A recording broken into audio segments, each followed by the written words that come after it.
परिचय दे दूं, नाम पूजा अरोड़ा है। छत्तीसगढ़ रायगढ़ में मेरा जन्म हुआ। उसके बाद मम्मी पापा उड़ीसा आ गए। उड़ीसा में मेरी पढ़ाई लिखाई हुई, परवरिश हुई। वहां मैंने अपनी एजुकेशन को किया। डीएवी पब्लिक स्कूल उस टाइम में कहते हैं, मतलब डीएवी पब्लिक स्कूल अपने आप में ही एक बहुत ब्रांड था। हर माँ बाप जैसे तैसे संघर्ष करता और अपने बच्चों को एक अच्छी एजुकेशन देता है। तो मेरे माता पिता ने भी मुझे एक अच्छी एजुकेशन दी। जहां तक मैंने पढ़ना चाहा मैं पढ़ी, और देखते देखते पढ़ाई को खत्म करते ही मैं 12वीं के परीक्षा को खत्म करने के बाद, कहते हैं कि आरसीएम बिजनेस कहीं ना कहीं से आपके दरवाजे में आ ही जाएगा। अगर ऊपर वाले ने आपको चुन लिया है ना, फिर आरसीएम आपको नहीं छोड़ेगा, आरसीएम आपकी झोली में आएगा ही आएगा। और कहते हैं आरसीएम बिजनेस परिवार से मिलता है, दोस्त से मिलता है, रिश्तेदार से मिलता है, जानकार से मिलता है, अनजान से मिलता है। हमें आरसीएम बिजनेस हमारे पड़ोस में एक पत्रकार सज्जन जिनका नाम था नरेंद्र वर्मा, मैं बड़े सम्मान के साथ उनका नाम लेना चाहूंगी, उनकी वजह से आरसीएम बिजनेस हमारी जिंदगी में आया। वो बार बार हमारी मम्मी को प्रेरित करते थे कि आंटी जी आप ये आरसीएम के प्रोडक्ट इस्तेमाल करिए, ये बड़े शुद्ध प्रोडक्ट है, बहुत गजब के प्रोडक्ट है और आपको बहुत अच्छा लगेगा। उनको कुकिंग का मेरी मम्मी को बहुत बहुत शौक है, तो उन्होंने उनके शौक को, उनकी चाबी को पकड़ लिया। इनको कुकिंग का शौक है तो हमारे पीछे पड़ गए प्रोडक्ट देने के लिए। और उस दिन हमारे परिवार में आरसीएम का प्रोडक्ट आया। आरसीएम का प्रोडक्ट इस्तेमाल करने के बाद, कहते हैं ना प्रोडक्ट पहले यूजर बनाओ और उसके बाद उसको डिस्ट्रीब्यूटर बनाओ। तो प्रोडक्ट यूज करने के बाद वो फिर से हमारे घर पे आए, हमसे फॉलोअप लिया, हमने पूछा कि आपको प्रोडक्ट कैसा लगा। तो मेरी मम्मी ने भी उंगली उठाकर बता दिया, वही भाई साहब आपका प्रोडक्ट गजब का लगा। और जहां ये बात गजब बोली जाती है ना, वही काले कोट पैंट वाले पीछे पड़ जाते हैं। Yes sir no. अगर मेरी बातों से मेरी बहनें सहमत है तो एक बार हाथ खड़ा करके बताएंगी। मैं इधर सभी बहनों को देख पा रही हूँ। बिल्कुल, मेरी मीटिंग में मैं बैठने नहीं दूंगी, हाथ उठाती रहूंगी, तालियां बजाते रहना, कोई भी बात अच्छी लगे। क्योंकि ताली आपने मेरे लिए नहीं बजानी, मेरी बात के लिए नहीं बजानी, खुद के लिए बजानी है। उस बात के लिए बजानी है ताकि वो बात आपके अंदर घुस जाए और वही बात इतिहास के पन्नों में आने वाले समय में आपको एक बड़ा इंसान बनने में मदद करेगी। तो वो भी काले कोट पैंट वाले भाई साहब हमारे पीछे पड़ गए और मेरे पीछे पड़ गए। बोले पूजा तेरे 12वीं के एग्जाम खत्म हो चुके हैं, तेरी जिंदगी का क्या मकसद है। और एक 12वीं पास लड़की के पास क्या मकसद होता है, कुछ पता नहीं था। कहाँ जाना है, क्या कोर्स करना है। कभी सोचती थी एयर होस्टेस का कोर्स कर लूंगी, कभी सोचती थी मैं नेवी में चली जाऊंगी, शिप में जहाज में घूमा करूंगी, व्हाइट कोट पैंट पहनूंगी, अलग अलग सपने लिया करती थी मैं। पर उसके बाद उन्होंने बोला तू मुझे एक बात बता, क्या तू पैसा कमाना चाहती है। मैंने कहा यस सर। बोले पूरे हिंदुस्तान की सैर करना चाहती है। मैंने कहा यस सर। बोले नाम शोहरत कमाना चाहती है। मैंने कहा यस सर। मैं कहा कौन नहीं चाहता, सब कुछ चाहती हूँ। तो बोले मीटिंग में ना जाना चाहती है। मैं कहा नो सर, क्यों मीटिंग में कोई आना नहीं चाहता। मैं बार बार मीटिंग से भागती रही, बचती रही। और कहते ना ना ना ना ना करते प्यार तुम्ही से कर बैठे। पहले मीटिंग में जाते नहीं थे और अब मीटिंग जाए बिना रह नहीं पाते। ये आरसीएम का जादू है जो हमारे अंदर चढ़ चुका था। तो मैं उनके साथ नाना करते करते एक दिन मीटिंग में गई। मैंने कहा मम्मी ये अंकल जी बार बार घर पे आ जाते हैं, बार बार पीछे पड़ जाते हैं। जब स्कूल जाती हूँ तो रास्ते में मिल जाते हैं, ट्यूशन जाती हूँ तो रास्ते में मिल जाते हैं। आज तो इनकी आरसीएम की मीटिंग में जाऊंगी और इतनी बुराई निकालूंगी कि साला कभी आरसीएम का नाम भी नहीं देगा। तो भाई मम्मी ने भी बोला कि भैया पड़ोस के हैं, जानकार हैं, सज्जन है, लगातार देख रहे हैं, तो कोई बात नहीं, तू इनके साथ मीटिंग में चली जा। उनकी मोटरसाइकिल के पीछे बैठ के मैं मीटिंग हॉल के बाहर पहुंची। मीटिंग हॉल खचाखच भरा पड़ा था लोगों से। मुझे समझ नहीं आ रहा था, इतने लोग वहां पे थे, तालियां बज रही है, सीटी बज रहा है, हो अल्लाह हो रहा है। मैं कहा वर्मा जी कहाँ पागलों की दुनिया में ले आए हो, ऐसी दुनिया तो मैंने आज तक नहीं देखी। तो बोले तू इन पागलों के बीच चली जाएगी ना तो तू भी पागल बन जाएगी। और कहते हैं पागल आदमी ही इतिहास रचता है। और उन्होंने मुझे उस मीटिंग हॉल के अंदर ले जाकर बिठा दिया। और कसम खुदा की वहां पे मैं बैठे बैठे तो यही सोची हूँ पागल है, कोई ताली बजा रहा है, कोई कुर्सी पे खड़े होकर सीटी मार रहा है। मैं या तो सीटियां बज रही है, लड़कियों को ऐसे सीटी कोई मारता है क्या। बाद में पता लगा ये लड़कियों की सीटी नहीं थी, तो कामयाबी के लिए सीटियां मार रहे थे लोग। तो बड़ा अच्छा लगा वहां पे।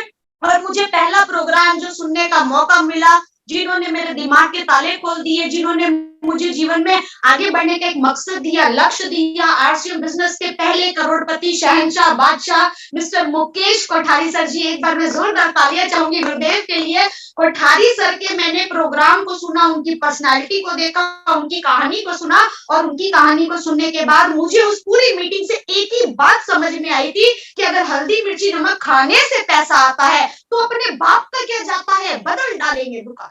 मैंने फैसला ले लिया बदल लेने का दुकान, क्योंकि मैंने कोठारी सर से पहले मंच पे कोट पैंट पहने ऐसे बहुत सारे साथियों को देखा। कोई इनकम 20,000 बता रहा था, कोई 50,000 बता रहा था, कोई 1 लाख बता रहा था।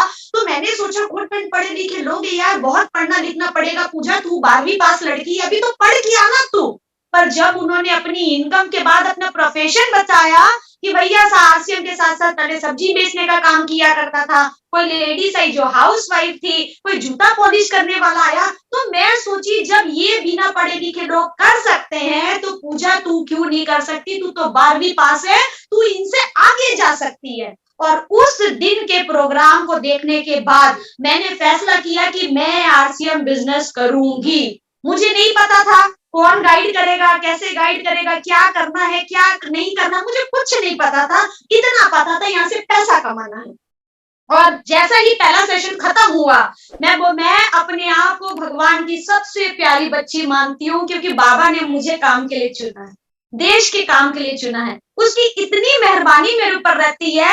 लोग बोलते परिवार का चैलेंज है, लोग बोलते मम्मी पापा करने नहीं देते, मैडम इनको समझाओ उनको समझाओ।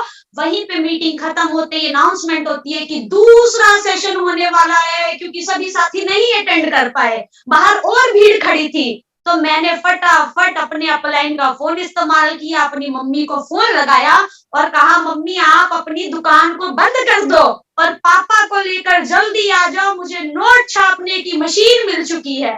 अगर आपने इस मशीन को खरीद लिया तो हम सब मिलकर खूब नोट छापा करेंगे। तो मेरी मम्मी भी बोली ये तो बुराई निकालने गई थी आरसीएम की, ये तो खुद ही पागलों वाली बातें करने लगी, पता नहीं लड़की को क्या हो गया। तो वो मम्मी के साथ पापा मम्मी दोनों फिर प्रोग्राम में पहुंचते हैं। दूसरे सेशन की फिर टिकट हमने कटाई, फिर उस प्रोग्राम में बैठे, फिर कोठारी सर को सुना कि हल्दी मिर्ची नमक खाने से पैसा आता है तो अपने बाप का क्या जाता है। मेरा उत्साह फिर और बढ़ गया दोबारा मीटिंग सुनकर, क्योंकि जितनी बार मीटिंग सुनते हैं ना हमारे अंदर हिम्मत बढ़ जाती है, तो वो हिम्मत और बढ़ गई। और मम्मी पापा ने दोनों ने उस प्रोग्राम को देखा और उसके बाद हमने मीटिंग के बाद हमने एक फैसला किया। मैंने पूछा हाँ मम्मी पापा आप बताओ, आप बोल रहे थे 12वीं के बाद क्या करना है, मुझे पूछा करते थे। तो मेरा फैसला है मैंने 12वीं के बाद आरसीएम बिजनेस को अपने जीवन में लेकर आना है, क्योंकि ये सबसे बड़ा काम होने वाला है इसका, है ना। मैंने मीटिंग सुनी, सारी बातें सुनी, तो मैंने अपनी मम्मी को पूछा कि आपको क्या समझ में आया, इसमें करना चाहिए कि नहीं करना चाहिए। तब मेरी मम्मी ने मुझे जवाब दिया बेटा आरसीएम बिजनेस को 5 साल स्कूल समझ के कर लेना। अगर तू 5 साल स्कूल में जाकर पढ़ाई कर लेगी तो तेरी ये माँ शादी के बाद हो सकता है तुझे एक बार दहेज दे, और वो दहेज ले जाने के बाद भी तेरा जीवन सुखी होगा नहीं होगा, कैसा होगा क्या होगा मुझे नहीं पता। अगर तूने आरसीएम को अपनी माँ बना के काम कर लिया तो ये आरसीएम माँ तुझे हर महीने दहेज देगी और हर महीने तेरे ससुराल वाले तेरी आरती उतारेंगे। मैं आरसीएम बिजनेस में एक मकसद लेकर आई थी, कहते आरसीएम बिजनेस कैसे करना है, कैसे करेंगे, वो सारी चीजें आपको आपकी अपलाइन बताएगी। मैं तो सिर्फ इतना जानती थी इस बिजनेस को क्यों करना है, मेरा क्यों क्लियर था। बिजनेस बढ़ा घटा नहीं बढ़ा, फिर घटा फिर घटा, फिर बढ़ा फिर घटा, फिर गिरी फिर उठी, सब कुछ चलता रहा, पर मैं टिकी रही। क्यों? क्योंकि मेरा क्यों क्लियर था, मेरा वाई क्लियर था, मैंने इस बिजनेस को क्यों करना है। मैंने इस बिजनेस को इसीलिए करना था क्योंकि जब मेरी सहेलियों को कोई रिश्ता देखने आता था ना तो वो चाय की ट्रे लेकर जाती थी, सिर झुका कर जाती थी। लोग उसकी शक्ल सूरत सीरत, वो क्या लड़की के अंदर क्या गुण है कोई नहीं देखता था, पर लोग क्या देखते थे, लड़की के बाप की जेब में माल कितना है, लोग वो देखा करते थे। और मेरी आत्मा बोलती थी कि जब लड़की पैदा होती है तो समाज सोचता है कि लड़की पैदा हुई है शायद बोझ है, उसके लिए अभी पढ़ाई लिखाई कराएंगे, पैसा इकट्ठा करेंगे, बचपन से थोड़ा थोड़ा सोना जेवर जोड़ेंगे, तब जाके कहीं उसकी शादी करेंगे। तो मैं नहीं चाहती थी मेरे माँ बाप कभी मेरी तस्वीर किसी के पास लेकर जाए, कभी दहेज के लिए मुझे रिजेक्ट कर दिया जाए, कभी मेरे पिताजी की मेरी औकात देखी जाए कि उसकी जेब में कितना पैसा है, तभी इस लड़की को हम अपने परिवार की बहू बनाएंगे। मैं ये सारी चीजें नहीं चाहती थी, क्योंकि एक औरत की जिंदगी होती है ना, वो आसान नहीं होती। और मैंने आरसीएम में आकर यही सीखा था, या तो खुद की गलतियों से सीख लो, या दूसरे की गलती से एक्सपीरियंस ले लो और आगे बढ़ जाओ। मैं दूसरी बहनों की जिंदगी से सीखती गई, दूसरी बहनों के जीवन से मैं एक्सपीरियंस लेती गई, और मैंने देखा बड़ा दर्द होता है साहब। आप मेरी जितनी बहनें बैठी हो ना, ये जो टीका लगा है ना, सिंदूर, ये मुफ्त में नहीं लगता। और मैं मीटिंग में बताती हूँ कि इस सिंदूर की कीमत तुम क्या जानो रमेश बाबू, इस सिंदूर की कीमत आपके पिताजी को पता है। उन्होंने कैसे आपके हाथ पीले किए वो जानते हैं। आपकी शादी के टाइम पता नहीं कितनों के आगे हाथ पिलाए होंगे, कितनों से पैसे की मदद ली होगी, कहां से उधार लिया होगा, कौन सी जमीन गिरवी रखी होगी, माँ ने कौन से सोने रखे होंगे। आप एक बार रियलाइज करके देखना मेरी बहनों, एक बार सोच के देखना। मैं नहीं चाहती थी कभी हमारे जीवन में ऐसा हो, क्योंकि कहते हैं ना, जब लड़की शादी करके ससुराल जाती है तो उसकी सासू माँ उसकी आरती उतारती, याद करो पहला दिन जब आप दुल्हन बनकर अपने ससुराल गई थी और आपकी सासू माँ ने आपकी आरती उतारी थी। अच्छा मुझे एक बात बताओ, एक ही बार आरती उतरती है या रोज रोज उतरती है? एक ही बार उतरती है। अगर एक ही बार उतरती है तो एक उंगली उठा के दिखाना, एक ही बार उतरती है ना आरती, ये सुन लो।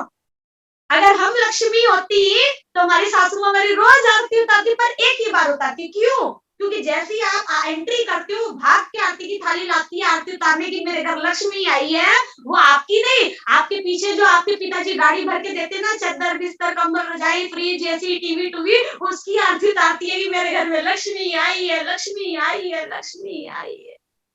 यस मैम, बिल्कुल सही बोल रहे, ग्रेट मैम, ग्रेट।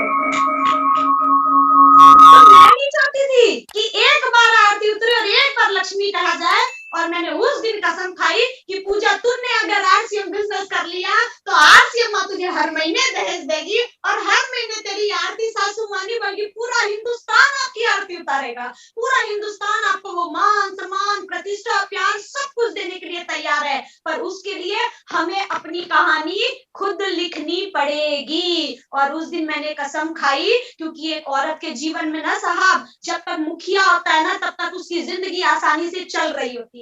चाहे पति थोड़ा कमा के दे या ज्यादा कमा के दे, भले 1000 की साड़ी पहनाए या 5000 की साड़ी पहनाए, पर जब तक मुखिया है ना, तभी तक वो गाड़ी चल रही है। पर भगवान ना करे, ये जो शरीर है ये एक गाड़ी है, अगर चलते फिरते कहीं मुखिया की गाड़ी ठुक गई, कहीं मुखिया की गाड़ी पंचर बोल गई, तो वहां पे हम औरतों का हाथ यूं मांगने वाला हो जाए।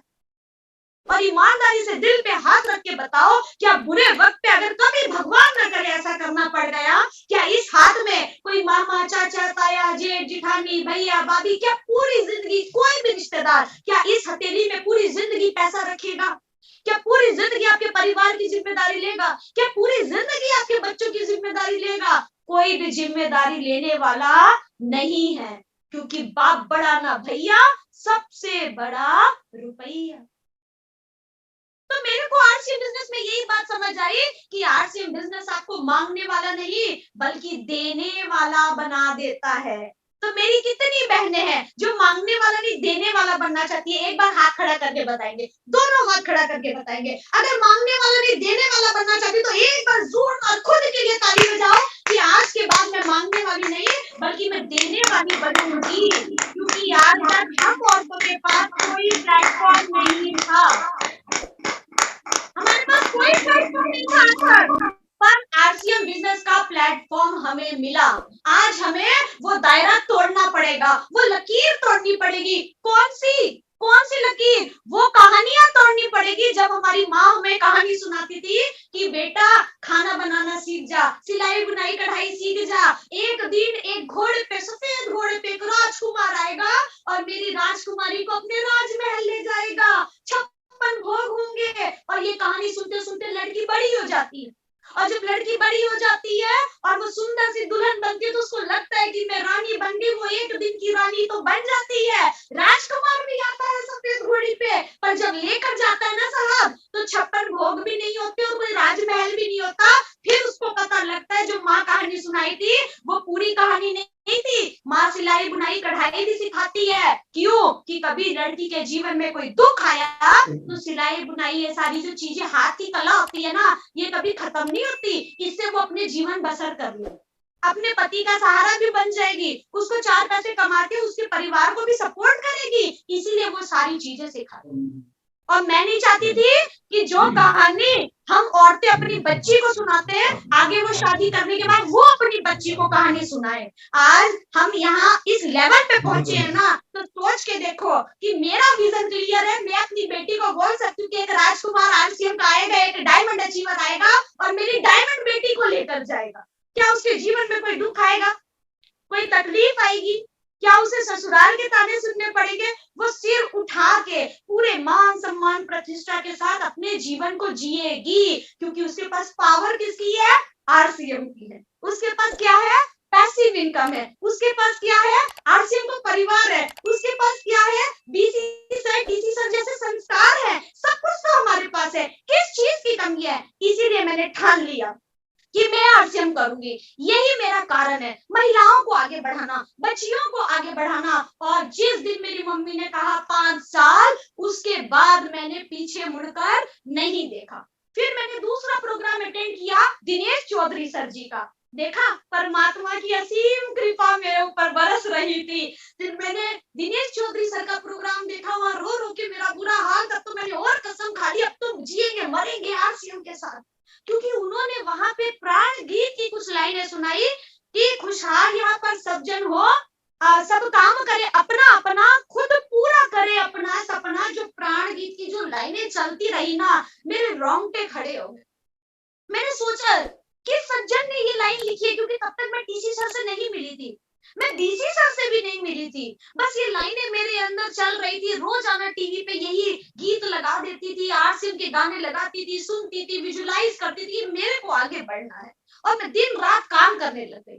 और कहते हैं ना, जब आप काम करोगे तब कोई ना कोई अड़चन आएगी, कोई ना कोई चुनौती आएगी। मेरा पूरा परिवार मेरे सपोर्ट में था, पर मैं जिसको मीटिंग नहीं ले जा पाई वो था मेरा भाई।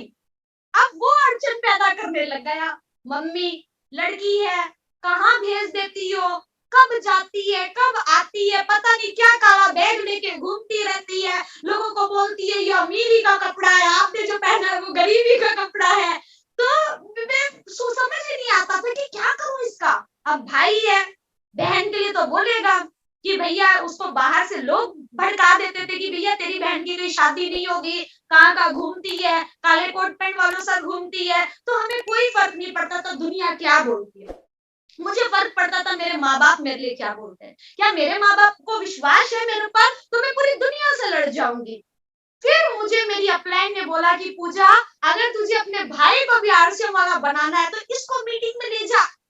तो मैंने कहा मीटिंग होने में तो भी 1 महीना का समय है। अब ये 1 महीना साला मुझे काम नहीं करने देगा, दुखी करता रहेगा बीच बीच में, मैं क्या करूं। तो बोले काम कर, 3 दिन के बाद जमशेदपुर टाटा, मैं रौलकला की रहने वाली, जमशेदपुर टाटा बाई ट्रेन 3 घंटे का सफर बोलते तय करके जा। वहां पे कंपनी के जो मालिक है डीसी छाबड़ा जी, उनके भाई आ रहे हैं बीसी छाबड़ा जी, भाग्य चेन छाबड़ा। अगर तूने उसको सुन लिया ना तो तेरा भाग्य बदल जाएगा। बीसी सर की जिसके ऊपर निगाहें पड़ गई ना पूजा, वो कामयाब हो जाता है। और मुझे कामयाब होना था, मुझे आगे बढ़ना था। तो मैंने पुनीत को बोला, मेरे भाई को बोला, तू मेरे साथ आज जमशेदपुर टाटा चल। अब मैंने बीसी सर को सुनना था, अब कैसे मौका छोड़ देती। तो मैंने भी उसे एक झूठा सा वादा कर दिया। मैंने कहा अगर तुझे आज से मैं खोट नजर आ गई ना तो तेरी बहन वादा करती छोड़ देगी, पर तू आज चल, आज तू कमी निकालना। एक दिन मैं गई थी कमी निकालने, आज क्या आज तू निकालना। तो मैं उसको जैसे तैसे बहला फुसला के पटा पुटा के ले गई अपने साथ जमशेदपुर टाटा। अब सुबह सुबह हम 4 बजे उठे, फटाफट हमारी 5 बजे की ट्रेन थी। बोलता है कहाँ धक्के खाने जा रही है सुबह सुबह टाटा, पता नहीं लड़की पागल हो गई है। मैं बड़े उसके हाथ पैर जोड़े, बस भाई मेरे साथ चल। और उस दिन वो मेरे था जमशेदपुर टाटा की, और वहां पे जो बीसी सर ने जो बातें बोली, बाहें फैला के बताया कि तुम मेरे बच्चे हो, मैं तुम्हारा दादा हूँ, तुम्हें कामयाब करने आया हूँ, तुम्हारे ऊपर किसी को विश्वास हो या ना मुझे विश्वास, ये सारी बातें मेरे को इतनी लग गई। और मीटिंग जैसे ही खत्म हुई मैं बीसी सर के आगे आ गई। मैंने अपलाइन से सुना था उनकी निगाहें जिसके ऊपर पड़ जाए वो कामयाब हो जाता है। तो बीसी सर ने भी आंखों से आंखें मिलाकर बोला कि तुम कामयाब हो सकती हो। उन्होंने मेरे सिर पे हाथ रखा और पुनीत के सिर पे हाथ रखा, और उस दिन से वो मेरा भाई, कहते ना भाई अपनी बहन को रक्षाबंधन पे कपड़े देता है, पैसे देता है, मिठाइयां देता है, ये सब खत्म हो जाएगा। पर मेरे भाई ने मुझे आरसीएम करने की आजादी दी। क्यों? क्योंकि उसको पता है अगर इसने आरसीएम बिजनेस कर लिया तो इसे कभी देने की कोई जरूरत नहीं है, आरसीएम इसको भरमार देता रहेगा।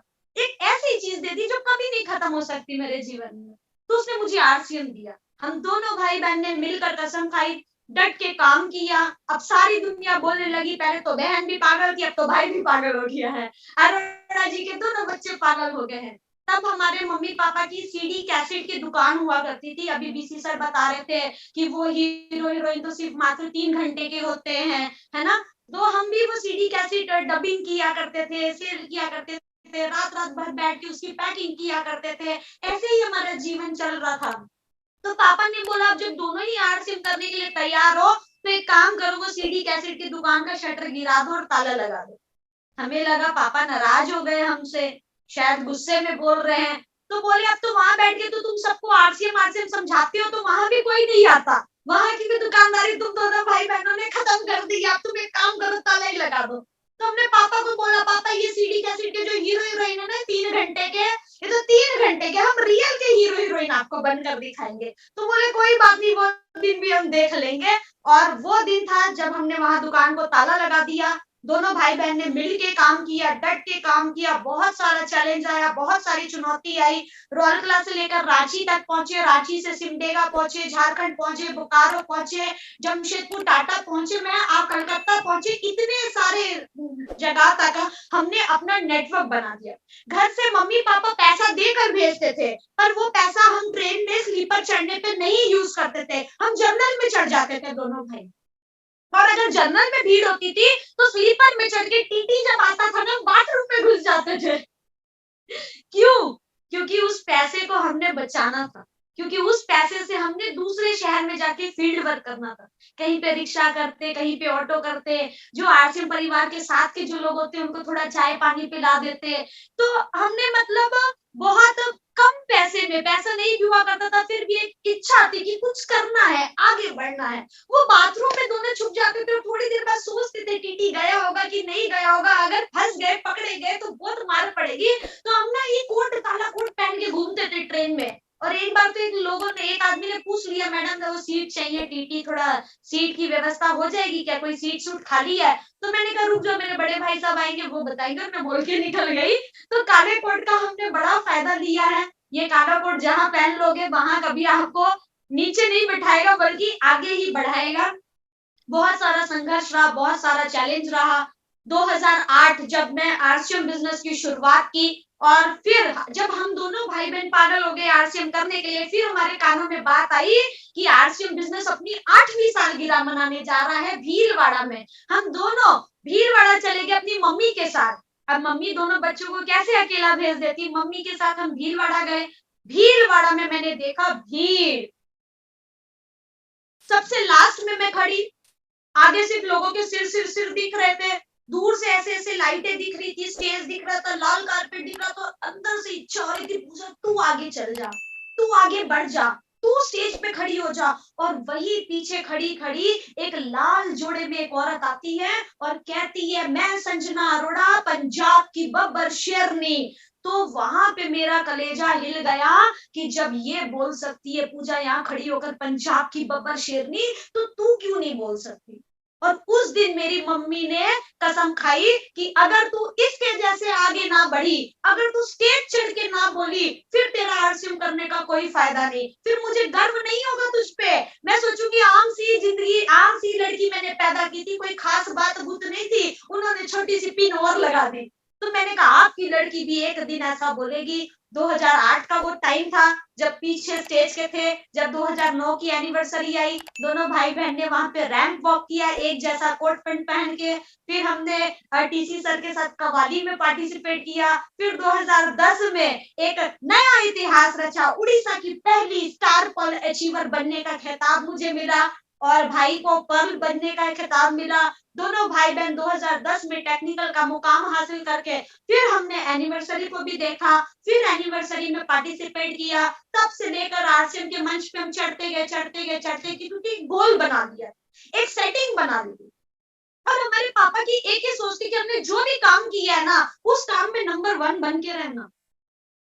हमारे उड़ीसा रॉयल क्लब में किसी को भी पूछोगे, अरोड़ा वीडियो सीडी कैसेट की दुकान सबसे नंबर 1 की किसकी थी? अरोड़ा की थी। फिर जब आरसीएम बिजनेस के बीच में चैलेंज आया, एक बहुत बड़ा चैलेंज आया, आप सब जानते हैं। उस चैलेंज के दौरान जब हमने दुकान बंद कर दी, फिर अचानक से 2010 में जब हमारा टेक्निकल अचीव हुआ, उसके बाद अचानक से धमाका होता है कि आरसीएम बंद हो गई। ये लोगों के शब्द थे। ऐसा बोले विश्वास नहीं होता तो टीवी में भी देख लो। तो हमने टीवी में भी देखा तो मैं एकदम सहम के गिर पड़ी। क्यों? एक 12वीं पास लड़की को आसमान में ले जाके आरसीएम ने बिठा दिया और एक झटके में कैसे गिरा दिया। दोनों भाई बहन की मिला के इनकम 1 लाख, वो 8वीं फेल, मैं 12वीं पास। बाहर की दुनिया में कोई 1 लाख रुपए महीना किसी को देगा ऐसे अनपढ़ बच्चों को? मेरे हाथ पैर कांपने लग गए और फिर दुनिया बोलने लगी, हमने तो पहले ही बोला था तेरी आरसीएम भाग जाएगी, ये हो जाएगी, वो हो जाएगी। तब हमारे पास शब्द नहीं, क्योंकि हमें पता ही नहीं हुआ क्या। धीरे धीरे जाके पता लगा कि जांच चल रही है, ऐसा हो रहा है, वैसा हो रहा है। भाई जयपुर गया, जयपुर के धरने में देख कर आया, भीलवाड़ा गया, वहां देख कर आया, दिल्ली गया, वहां देख कर आया। बहुत सारे लोगों के साथ मेरा संपर्क था, बार बार हम पता करते गए आरसीएम की कहाँ गतिविधि है, क्या है। और टीसी सर का जब मैसेज आता था बड़ी सुकून होता था कि जब भी चालू होगा पर होगा, बंद नहीं होने वाला आरसीएम। और आज गर्व के साथ बोलती हूँ, हिंदुस्तान की ये एकमात्र पहली कंपनी है जो दोबारा से बंद होकर दोबारा से चालू हुई और आरसीएम के नाम पे हुई और आज उसने इतिहास रच डाला है। एक बार जोरदार तालियां चाहूंगी मैं आरसीएम बिजनेस के लिए। अगर मेरी बातों से सहमत है तो एक बार हाथ खड़ा करके बताएंगे। मैं यहाँ स्क्रीन में सबको देख पा रही हूँ, हाथ खड़ा करके बताएंगे। और फिर आरसीएम चालू हुई दोबारा, फिर पूजा के अंदर जान आ गई। क्यों? क्योंकि ये सिस्टम की पावर, इस दुनिया में सबसे बड़ी चीज पता क्या है? पावर। या तो आपके पास पावर होनी चाहिए या तो पैसा होना चाहिए, और हमारे पास आरसीएम की पावर है जहाँ पे पैसा, प्यार, मान सम्मान, दुनिया, लोग, समाज सब कुछ मिलेगा। यहाँ सब कुछ, सब आरसीएम पा लिया तो समझो भगवान को पा लिया और वो सारी इच्छा पूरी कर देगा। आरसीएम बिजनेस जादुई चिराग जैसा था मेरे लिए, जब रगड़ती थी, जो मांगती थी देता था। और ऐसे ही करते करते दोस्तों फिर आरसीएम दोबारा से स्टार्टअप हुई और आरसीएम में बोलते 100% प्रोडक्ट यूज, नो एक्सक्यूज। हमारे कपड़े आरसीएम, हमारी बातें आरसीएम, हमारा खाना पीना आरसीएम, घूमना फिरना आरसीएम, पर्स आरसीएम, पैसा आरसीएम। मैंने कहा पति भी साला आरसीएम का होना चाहिए, पति भी आरसीएम का होना चाहिए। और मैंने संकल्प किया था कि मैं चाय की ट्रे ले जाके नहीं दिखाऊंगी। लड़के वाले आते हैं, समोसा खाते हैं, चाय पीते हैं, लड़की पसंद नहीं पसंद बाद में बताएंगे, चले जाते हैं पिताजी का खर्चा करा के। तो मैंने कहा मैं चाय की ट्रे ट्रू कहीं नहीं लेके जाऊंगी, मैं पहले बता दूं।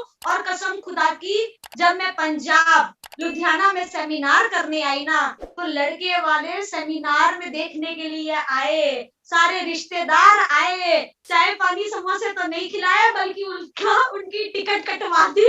वो टिकट काट के मुझे देखनी है और सुननी है, और सारे बोल कर गए अगर बहू बनेगी तो पूजा ही बनेगी हमारे घर की, नहीं तो कोई नहीं बनेगी। तो सेमिनार में ही हमारी मुंह दिखाई हो गई, लड़का लड़की पसंद कर लिए, रिश्तेदार पसंद कर लिए। हालांकि मम्मी पापा को अभी तक ये बात पता नहीं थी। आज मम्मी मीटिंग सुन रही है मेरी, भाई भी सुन रहा है, सारे सुन रहे हैं। आज वो सारी पोल खुलेगी। कल कल्याणी मैडम ने बोला तुम्हें कुछ बातें सर को भी नहीं पता है, तो कुछ बातें उनको भी नहीं पता है। भाई को पता था खाली कि लड़के वाले आए, पसंद किए, सब कुछ हुआ। और चलते चलते मेरी जिंदगी में गुरजीत सर आए। और जब आरसीएम बिजनेस जब दोबारा से स्टार्टअप हुआ, फिर घर परिवार में बातचीत चली कि भाई ये आरसीएम की, ये तो पागल है, ये आरसीएम के बिना रह नहीं सकती, तो इसको आरसीएम परिवार में ही भेज दो। और वो भी हमारे पंजाबी फैमिली से निकले सर भी, तो हम दोनों की शादी हो गई। और शादी के बाद सर ने शादी से पहले ही बोल दिया था कि पूजा अभी आरसीएम बिजनेस दोबारा से स्टार्टअप हुआ है, क्योंकि आरसीएम बंद होने से पहले ही हम दोनों के लेवल क्लियर हुए थे। मेरा स्टार पल हुआ था, सर का टेक्निकल पल हुआ था। तो बोले अब दोबारा से सारा कुछ बिजनेस अब तितर-बितर हो चुका है। हमें फिर से उसे समेटना पड़ेगा। कुछ लोग चले गए, कुछ छोड़ गए, कुछ इधर गए, कुछ उधर गए। मैंने कोई कहीं भी गया, हम तो है ना, हम है तो हम दोबारा बना लेंगे। पहले आप अकेले थे, अब मैं आपके साथ हूँ, हम दोनों लीडर है, दोनों मिल के बढ़ा लेंगे। तो बोले अभी मेरे पास रहने के लिए भी तेरे लिए अभी तक कोई कमरा सेटिंग नहीं किया, कुछ नहीं किया। पंजाब में क्या है, एक कुंवारा लड़का, अकेला लड़का क्या है, उसको कहीं भी छत में इधर उधर मंजी लगा दो वो सो जाता है। तो बोले मेरी भी हालत ऐसी है, छत में एक छोटा सा कमरा मिला, मंजी लगाता हूँ, सो जाता हूँ। तो मैंने कहा मैं भी सो जाऊंगी, अब चिंता मत करो। पर अब तो शादी के बाद फिर से धमाकेदार आरसीएम की एंट्री करेंगे, और वहीं पे दोनों परिवारों की बातचीत होती है। फिर मेरी सर के साथ शादी होती है, और फिर असली कहानी शुरू होती है तब, क्योंकि जब माँ बाप थे ना तब उनका साथ था, तब आटे दाल का कोई भाव नहीं पता था, एक ही जुनून था, आरसीएम आरसीएम आरसीएम आरसीएम। तब सर के साथ असली कहानी चालू। अब जब वो एक कमरे के उसमें मुझे घर पे रहना पड़ा, जैसा कल कल्याणी मैडम बता रही थी, वहीं पे रहना है, वहीं पे खाना है, वहीं पे सोना है, सब कुछ वही है, वैसे ही हमारा भी वैसा ही सिस्टम, क्योंकि आश्रम तो स्टार्टअप ही हुई थी।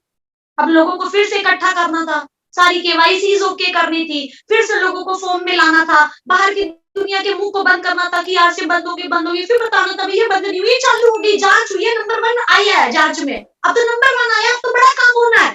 तो लोगों को फिर मोटिवेट करते गए, पॉजिटिव करते गए। रात को लाइट चली जाती थी, मच्छर काटते थे, इन्वर्टर की सुविधा नहीं थी, कोई फ्रिज नहीं था, कोई एसी नहीं था, कोई वॉशिंग मशीन नहीं थी कपड़े धोने के लिए, कोई मिक्सर ग्राइंडर नहीं था मसाला पीसने के लिए, कुछ भी नहीं। और हमने किसी से कुछ नहीं लिया, ना सर ने अपने ससुराल से कुछ लिया, ना मैंने अपने ससुराल से लिया। बनाएंगे तो खुद के दम पे बनाएंगे, क्योंकि हमारी माँ कौन है, आरसीएम है, वो देगी। हम अपनी माँ आरसीएम से मांगेंगे ना, क्यों किसी और से मांगना हमें। तो दोनों ने मिलकर प्रण लिया, काम करते गए, बहुत चैलेंज आया, बहुत संघर्ष आया, सारी दुनिया मजाक उड़ाती थी, बोलती थी ये तो लड़की पागल है, आरसीएम कर रही है, जब इसकी शादी होगी ना तब देखेंगे। तो जब शादी हुई तो गुरजीत सर मिले, फिर आरसीएम का नारा, जय आरसीएम जिंदाबाद। फिर लोग बोलने लग गए कि पति आरसीएम वाला है ना, इसीलिए आरसीएम करती है, जब इसका बच्चा होगा ना फिर देखेंगे इसको, माँ तो बनने तो इसके पर भी कटेंगे। और फिर सन 2016 में मेरे पास एक प्यारी सी गुड़िया खुशी आई। खुशी आने से पहले जब मैं खुद प्रेगनेंसी के टाइम पे 4 मंथ की थी, 4 मंथ प्रेग्नेंट, तब मैं दिल्ली एनिवर्सरी 2015 में लाल रंग का कोट पहना, न्यूट्री चार्ज के गाने पे मैं कुर्सी के ऊपर खड़ी होकर डांस कर रही थी, मेरा चार्ज न्यूट्री चार्ज। ये क्रेज था, पर आज भी है। क्यों? क्योंकि हमें पता है जो आरसीएम दे सकता है वो कोई नहीं दे सकता।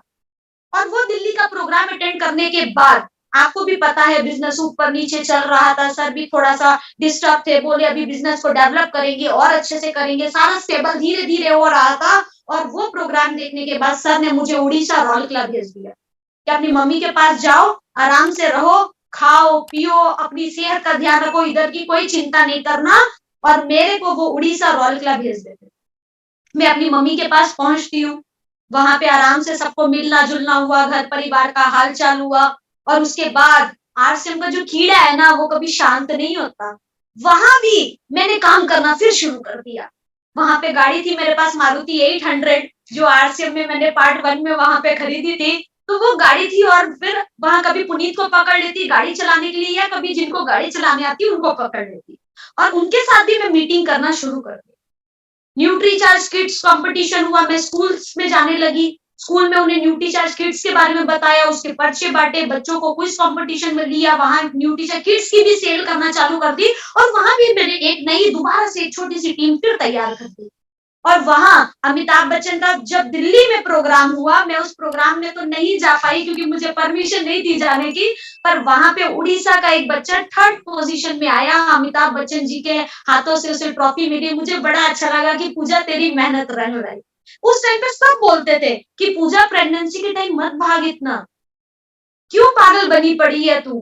तो मैं बोलती पागल कहाँ हूँ, मैं तो आरसीएम का प्यार है ये तो मेरे साथ। हर इंसान काम करता है, जब एक प्रेग्नेंट औरत घर में काम कर सकती है, कपड़े धो सकती है, बर्तन मांज सकती है, खाना बना सकती है, सब कुछ कर सकती है, तो उस टाइम आरसीएम क्यों नहीं कर सकती? उसमें करना ही क्या, बातें ही तो करनी है लोगों के साथ। मैं उस टाइम भी कर रही थी, क्यों? क्योंकि लोग बोलते हैं कि प्रेगनेंसी के टाइम औरतों को गर्भ संस्कार करो।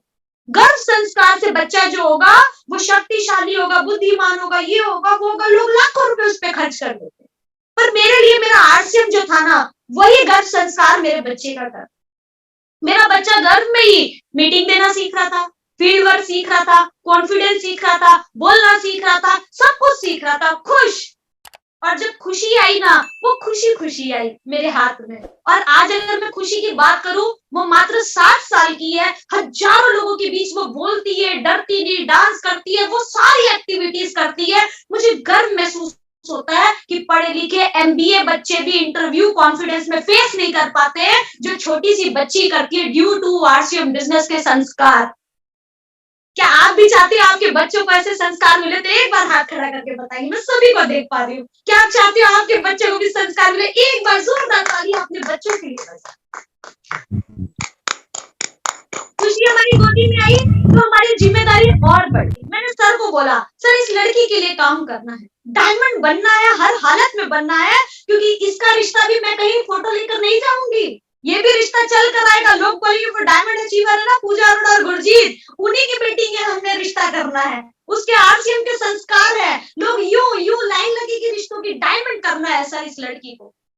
उस दिन से हमने और तगड़े होकर काम किया, मेहनत की, आगे बढ़े। बहुत सारा संघर्ष आता है, लोग हाँ भी बोलते हैं, ना भी बोलते हैं, टीम बनती भी है, टूटती है, सब कुछ होता है। धीरे धीरे वो एक छोटा सा कमरा जहाँ पे एक ही रूम में रहना, खाना पीना, वो सारी थी, उससे निकल कर अब हमने अपना बड़ा घर बना लिया है। आज इस घर में सारी सुख सुविधा है, सब कुछ है।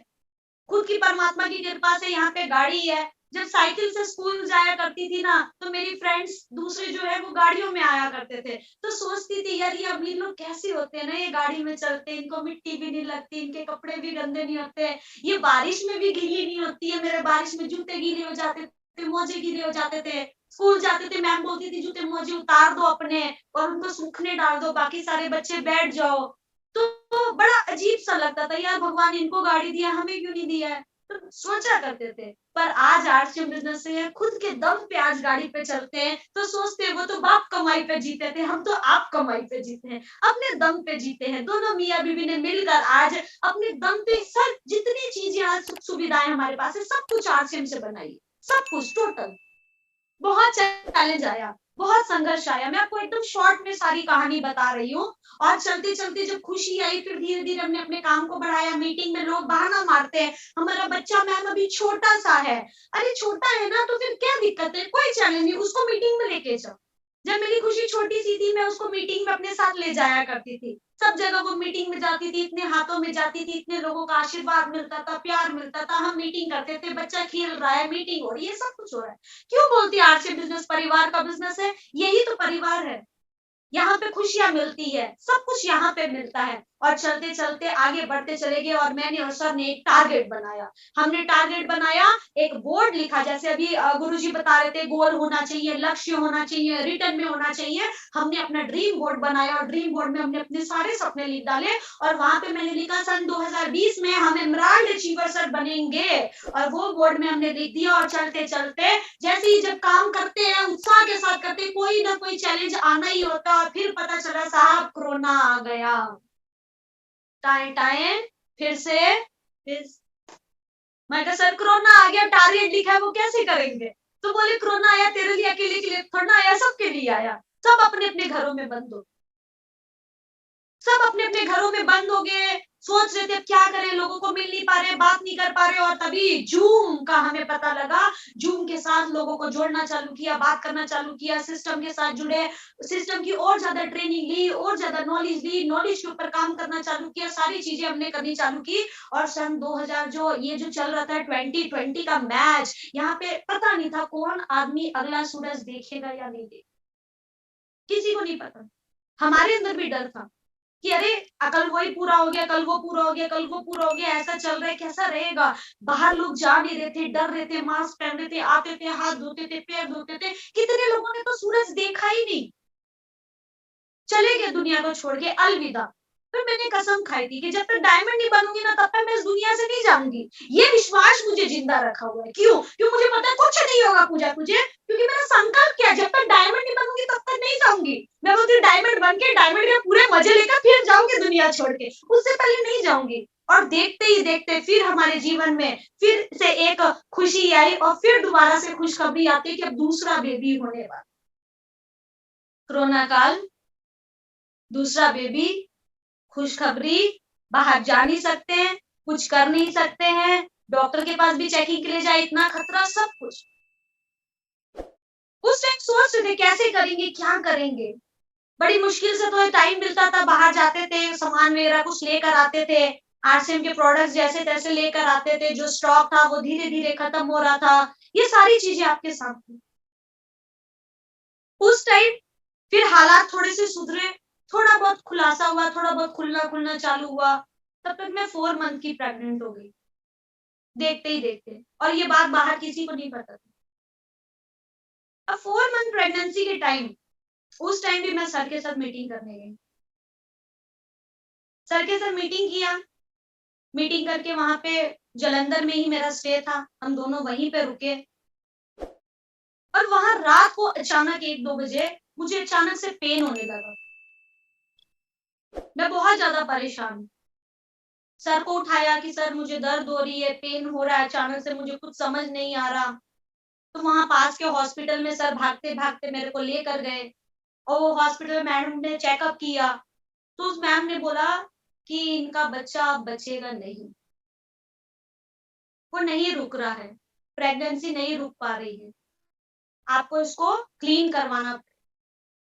हम आउट ऑफ टाउन थे, लुधियाना में नहीं, या हमारे पास मम्मी नहीं थी, हमारा परिवार नहीं था, और हम दोनों पागलों की तरह आरसीएम के दीवाने।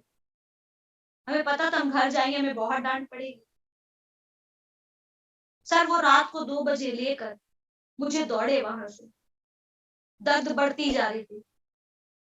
सर ड्राइव कर रहे थे, हम दोनों अकेले, सर की ड्राइव फुल स्पीड में गाड़ी, उधर से मैं परेशान, उधर से हाय हाय आवाज निकलती जा रही है। सर को भी नहीं पता था, मतलब उस दिन मैं जिंदगी और मौत के बीच लड़ रही। जैसे तैसे हमने वो 2 घंटे का सफर निकाला और सर सीधा लुधियाना हॉस्पिटल में लेकर पहुंचे। वहां हॉस्पिटल में पहुंचे, पूरा परिवार वहां पे पहुंच गया और वहां उसके बाद जाके ट्रीटमेंट चली, वहां पे सारी क्लीनिंग हुई। और बड़ा दुख लगा हमें, हमारे दूसरे बेबी को हमने खोया। उस टाइम मन उदास हो गया बहुत ज्यादा। दोनों जन बहुत अफसोस किए कि यार क्यों गए थे हम इस कंडीशन में। खुशी के टाइम मैंने बहुत फील्ड वर्क किया, तो मुझे बिल्कुल भी एहसास नहीं था कि ऐसा भी कुछ हो सकता है। सर ने उस दिन मुझे दोबारा से जिंदगी दी। डॉक्टर बोला जहर फैल सकता था, बहुत कुछ हो सकता था, मां को भी खतरा था, आप लोग क्यों इतना रिस्क लिए अपने लाइफ में। पर जैसे तैसे बोला ना, परमात्मा का हाथ, उसने बचा लिया। हॉस्पिटल से घर आए, 2-3 दिन माहौल हमारा ऐसा ही बना रहा, ना किसी से बात की है ना कुछ। सर अलग रूम में जाके रो लेते थे, मैं अलग रो लेती। फिर मेरे पास कॉल आई यूपी से कि मैम मीटिंग चाहिए आपकी, आपके पास टाइम है? मैं कहा मैं बताऊंगी आपको। मैंने सर को पूछा, सर मीटिंग की लिए कॉल आई है। बोले अगर तू फिजिकल फिट है तो तू जा, क्या करेगी घर बैठ के, रोती रहती है। जो होना था वो हो गया, जिसने आना था वो आ जाता, जिसने जाना था वो चला गया। हम एक बच्चे की परवरिश के लिए थोड़ा ना दुनिया में आए, हमने तो पता नहीं लाखों बच्चों की परवरिश करनी है, आरसीएम से करनी है, कितने बच्चों का जीवन बदलना है। वो कैसे बदलेगा? क्या घर बैठ के बदलेगा? बाहर जाके बदलेगा। मात्र 20 दिन हुए थे उस घटना को। वो 2020 का टाइम, मैंने कहा मैं डर रही थी 2020 का टाइम में क्या होगा क्या होगा क्या होगा। हमने अपना दूसरा बेबी वो 2020 में कोरोना में। और मैं जनवरी में नया साल, जिस आदमी ने मुझे बड़े उत्साह के साथ फोन किया, मैडम नया साल आप इसे शुरुआत कराना।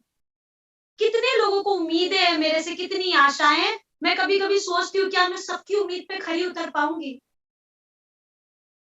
सब इतना प्यार करते हैं, सब इतनी उम्मीदें पाल के रखे मेरे से।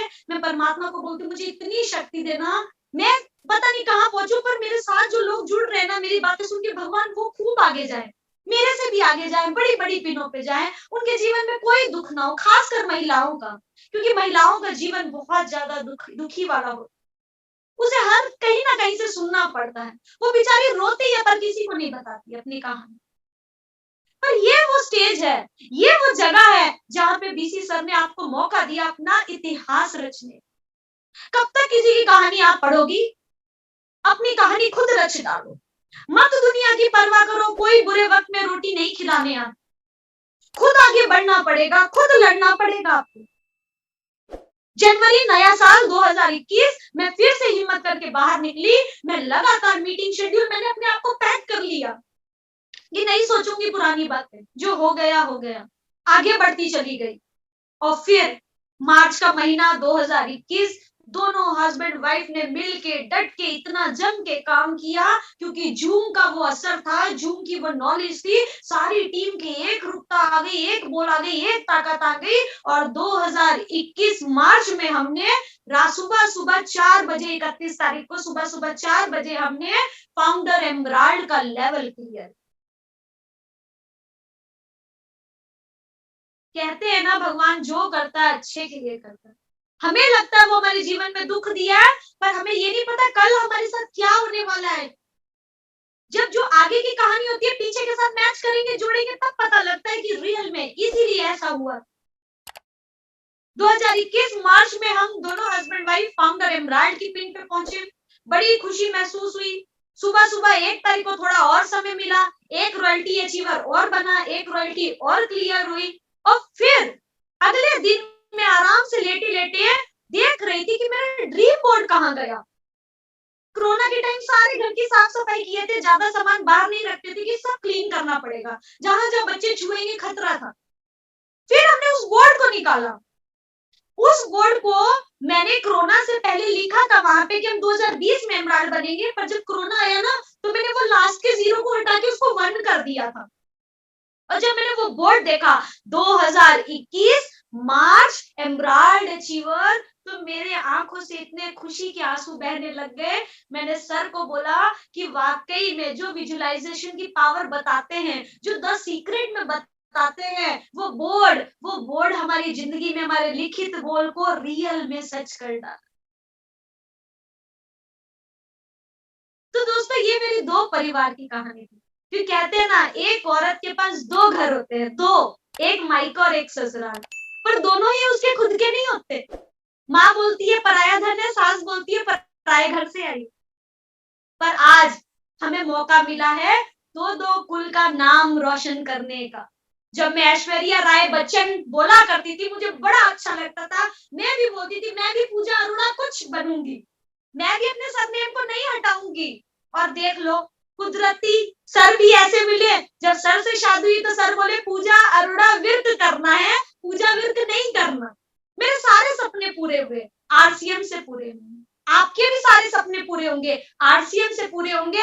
हमें इस गरीबी की रेखा को मिटाना पड़ेगा।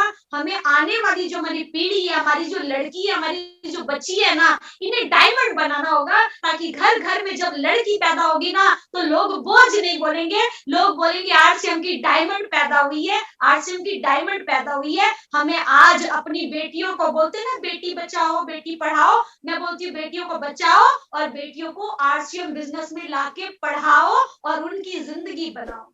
आज हमारे पास ये आरसीएम बिजनेस का मौका है, इस पे काम करने का। भगवान की दया से मुझे इतना अच्छा परिवार मिला। मैं मायके से भी खुश हूँ, ससुराल से भी खुश हूँ। आज हमारा पूरा परिवार आरसीएम बिजनेस में योगदान दे रहा है। मैं सबको बताती हूँ कि आरसीएम बिजनेस ना हमारा खानदानी बिजनेस है। जो भी हमें मिलता है तो मैं उनको बोलती हूँ हमारा ये खानदानी बिजनेस है, बड़ा अच्छा लग रहा है। और आज मेरी मम्मी का जन्मदिन है। जिस माँ की प्रेरणा से पूजा अरोड़ा बनी है, उनको मैं आज नमन करना चाहती हूँ।